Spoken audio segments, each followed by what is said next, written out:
I first started teaching in Lawrence, Kansas and started the Paint or Dye studio. I have been process painting for, I think, 13 or 14 years. Something just drew me to the studio, and I was fascinated. I said, I've got to find out what this is. Painting for me is really what saved my life 30 years ago.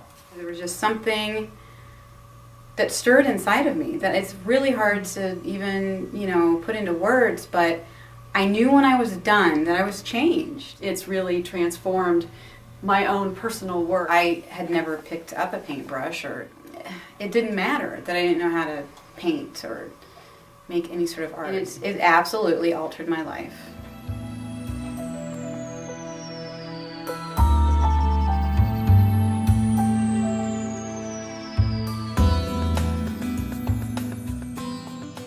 For me, it's so not about the painting. Mm-mm.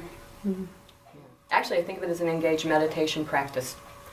We work in silence. We don't make comments about other people's paintings.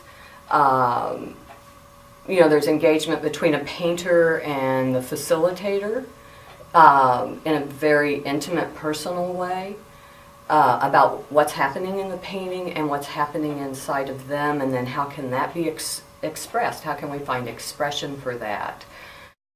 It's like a meditation for me. It's like a source of a process for self-discovery and just self-awareness, self-acceptance. I believe that everyone has a creative spark within them, and it's just that we haven't nurtured it necessarily. It's like pages from a journal, so it's very personal, and it's really coming from this deep interior of learning to listen that deeply to what wants to be painted. The shadow, our shadow sides. That's what a lot of my paintings end up being about. It's that shadow expressing. There's so much energy in it. Absolutely. And we just block it out from normal day-to-day life. We try to cover it. We try to hide it. Often where the most alive, wild, our wilderness is. Lots of vitality. Yeah. If you have 3 trillion paintings inside of you, could we just use this one to play?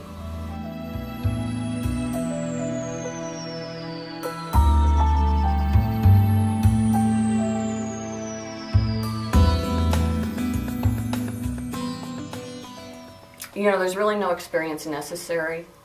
We work with the same things you worked with in kindergarten: tempera paint, big brushes. A white piece of paper is so freaky sometimes, Go to the paint table and just what color resonates for you, like what holds some energy for you. And it can be, oh my God, I love this color, or that's the worst color I've ever seen in my life, and you just it's just repulsive to you, but it still has that energy, and that helps you, that starts you on your journey.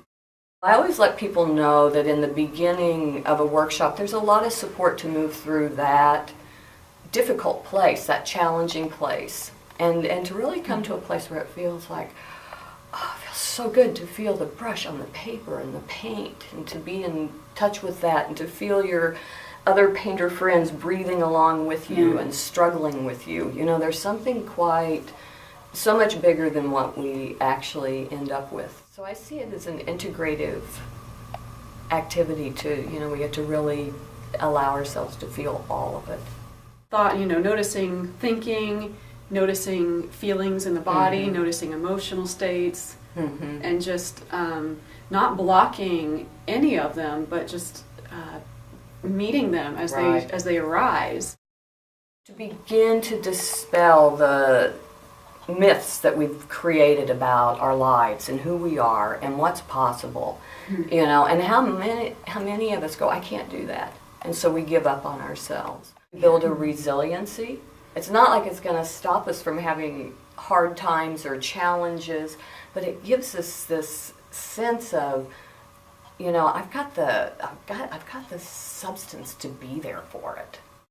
It allows me to sort of settle down into a deeper awareness. I found the more I paint and the longer I've done it, if I keep painting it allows me to be more present in my life outside of the studio. I don't know what my life would look like had I not stumbled upon meditation and painting for process.